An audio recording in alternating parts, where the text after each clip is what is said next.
Hello and welcome to another video review. This is Deus Ex Mankind Divided for PC, Xbox One, and PlayStation 4. What you're seeing here is the PC version. This is a hybrid first-person shooter, stealth, action, and role-playing game developed by Eidos Montreal and published by Square Enix on August 23rd of this year, and it is the sequel to Deus Ex Human Revolution, and it was one of my most anticipated titles for this year. Obviously, Human Revolution was a great surprise for all of us. We were actually fully expecting a new Deus Ex game to not be any good, and it turned out that Human Revolution was actually really damn good, despite having plenty of problems. And we were basically all hoping that Human Revolution's problems would all be fixed in the next Deus Ex game, which turned out to be Mankind Divided. Now, of course, that was the idea when we actually first saw the trailer for it, but then more information came out about the game, and we started to get worried, particularly when they introduced the unbelievably idiotic augment your pre-order idea, where they gave you incentives for pre-ordering it, and it was just a complete disaster. In fact, the backlash against the augment your pre-order idea was so intense that they just said, screw it, we're not going to do that. They canceled the entire augment your pre-order idea and just released it as normal. And then, of course, it turned out that there were microtransactions in the game, and they were pretty much hidden from the reviewers because their review code just didn't have those activated. And so when everybody got it on day one, it was like, wait a minute, why are there microtransactions in this, and is this game suddenly pay to win? And so needless to say, I went into this thing with some reservations despite having looked forward to it for quite a while, and that ultimately raises the question, how is it? Is it a worthy successor to Human Revolution after the absolute travesty that was Deus Ex The Fall? Let's find out. Well, as far as the presentation goes, it has its ups and it has its downs. The downs are mostly in things like the lip syncing, which is just frankly pretty terrible for the most part. By someone named Drahomir at a checkpoint. He sent me here. Apparently you help logs with documentation, upgrade their permits. You have the money. Maybe. Want to tell me what I'm paying for exactly?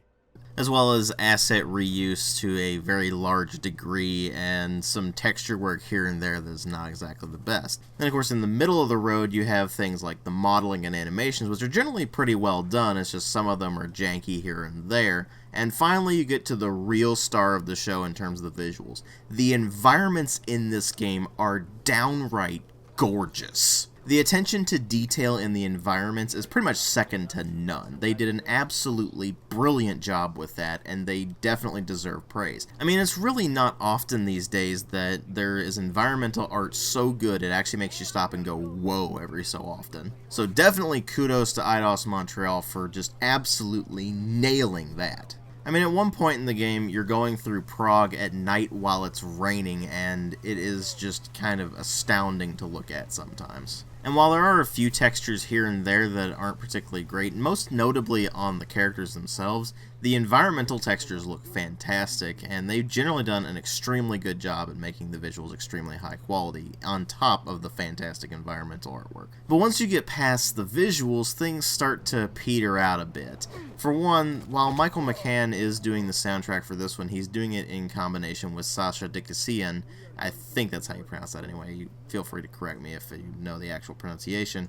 And it's definitely in the same vein as Human Revolution, but it's a lot more ambient tracks. There's less going on in them. You certainly don't have the same kind of track intensity that you had in Human Revolution, where certain tracks just absolutely stand out, like Everybody Lies, or Icarus, or the tune that plays in the Hingshaw Brothel. In this, the tracks are a lot more reserved. They're still very, very well done. It's just that they're more in the moment. They're more in the context of the game, and you can't really separate it from that. In fact, the most memorable track is from one of the trailers, which is the Embrace What You've Become trailer. Although that's not really so much a bad thing, as that's just the most easily recognizable track in Mankind Divided, and it's actually not in the game itself, it's just in one of the trailers. So while it is a bit disappointing that the soundtrack is less memorable than Human Revolution, and there's really not any particular track that really stands out from the in-game music, they still did a very good job with it. What's less of a good job is with the voice acting, which features things like Steve Bloom trying to do Czech accents, which is just incredibly amusing to me, as well as several other completely butchered accents here and there that are, again, pretty amusing. But then, of course, you have the other end of the spectrum with, for example, Elias Tefexis doing a great job as Adam Jensen once again, although certain lines here and there are a bit messy, but most of the time he does a great job as the character. And when everything's firing on all cylinders in terms of the voice acting, it's actually pretty easy to get wrapped up into it and believe these characters could be real people. So they did a great job with it in general, it's just that certain voices here and there are amusingly messy. But then again, this is the series that brought us I wanted orange, it gave me lemon lime. So there's that. But then, of course, there is the one aspect of the sound design that is fairly weak, and that is the actual sound effects themselves. It's not the worst I've ever seen, but generally speaking, the weapons fire is not particularly powerful, and you don't really get a lot of good explosion sounds either. Admittedly, Human Revolution had the same problem, but I'm just sitting here going, where's the beef? And there's no beef to be found in the sound effects themselves. They're not terrible, but they're just not very good either. So I guess it's a good thing then that the game doesn't really call that much attention to its sound effects. What it does call attention to, however, are the story and the gameplay, which are what really matter here. Now, the story in this is that you are once again Adam Jensen. Adam Jensen, of course, being the protagonist from Human Revolution, and this takes place about 2 years after the events of that particular game. Now, if you didn't play Human Revolution and you're looking to get into this, then there is an intro clip that will play if you so choose that will allow you to get a recap of what happened in Human Revolution so you're caught up to speed. If you did play Human Revolution and just want a refresher, then you can watch that. If you don't want to watch it, however, for example, if you just played through Human Revolution and go straight on into Mankind Divided, then you can actually skip that intro clip and go straight into the game proper. And once you're there, you find that Seraph Industries, which is the company that Adam worked for in the previous game, has gone under, and he is now with Interpol. More specifically, he's part of Task Force 29, which is basically like Rainbow Six on steroids. And after a tutorial mission set in Dubai, he ends up coming back to Prague, a city completely divided. It's divided up between Augs and normal humans, or naturals as they're called in the game. And the Augs are basically treated as outcasts. They are constantly inspected for proper documentation. The documentation constantly is changing. They're harassed by the police forces. It's just oppression, plain and simple, and it's justified by the fact that there was an incident that occurred in the events of Human Revolution, which I don't really want to spoil for you, that justifies their freaking out about augmented humans, and of course trying to segregate them and make sure that they can't possibly cause any harm to normal humans. A lot of wishful thinking there, but as the trailer mentions, the promise of a golden age is over. No longer are augmentations seen as the bright new future, they're now seen as something to be completely feared. And of course, Adam being very heavily augmented, you get to experience this firsthand. But of course, before you get a chance to do much of anything, Adam ends up being at the wrong place at the wrong time, and the train station that he arrives in Prague in is attacked. And thus begins the main plot of Mankind Divided, tracking down who's responsible for that attack and bringing them to justice. And along the way, you are working with something called the Juggernaut Collective, which is a sort of rogue faction that's trying to expose the Illuminati. And as you progress through the story, you do find more twists and turns, you find out more information about what's going on, but here's the really nasty problem with Human Revolution's main plot. It's relatively short, clocking in at maybe about 5 to 10 hours depending on how slow you take it, and it's actually not all that strong either. I mean, it's a decent enough plot. It definitely keeps you interested and it keeps you going, but there's various threads that don't really get explored as well as they could have been, and certain plot points that come up relatively early on in the game don't really become resolved until much later on, if they're resolved at all. This actually reminds me a lot of Mass Effect 2 in terms of the plot. It feels like a complete transitionary piece, like this is supposed to bridge the gap between Human Revolution and whatever the next game is supposed to be about. And to that end, the entire game actually comes across as somewhat unfinished. Not to a degree where it's a really big problem, but you do notice it here and there. And you can definitely see points where something didn't necessarily make it past the cutting room floor, and it ends up being a bit murky as a result. That said, the things you do in Mankind Divided do actually have an effect on the way the ending turns out. You will do things relatively early on in the game and not necessarily see their consequences until actually the ending cutscene. Or there's characters you'll interact with extremely early on, maybe in side mission 1 or 2, and you'll actually run into them very late in the game and be like, oh hey, I remember you. And it's really nice to see that kind of thing because it means that this is actually still a role-playing game while it is also still trying to be a first-person shooter and a stealth action game, which is kind of messy, but they definitely still have the role-playing in there. Because your choices do definitely have consequences, and on top of that, there's a lot of different ways you can actually go about doing things. The two obvious approaches are combat and stealth.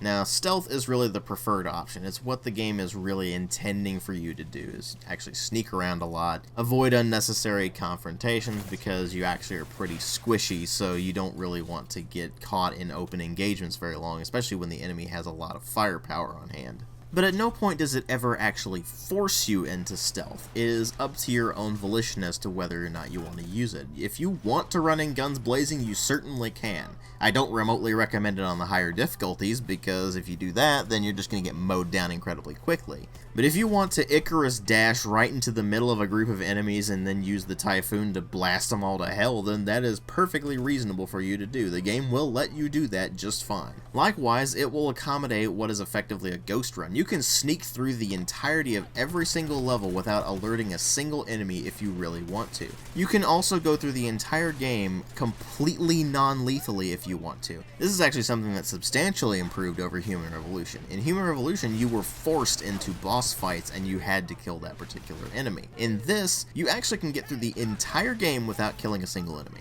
And that even includes the bosses this time around. And frankly, that was the #1 complaint people had about Human Revolution, was that you were forced into fights on occasion, and this time around you're really not. The vast majority of situations you can either sneak your way through or just talk your way through them without much problem. You may have to work at it a bit, but you're still going to be able to do it. And the game gives you plenty of equipment to do it with. You get a tranquilizer rifle that allows you to take out enemies from a longer distance without actually killing them, which is extremely handy. There is of course a variety of weapons available to you that you can use to eviscerate your foes. And then of course there's the augmentations that you're given, some of which are just passives, like being able to lift heavier things, or being able to recharge your energy faster, or jump higher, or things like that.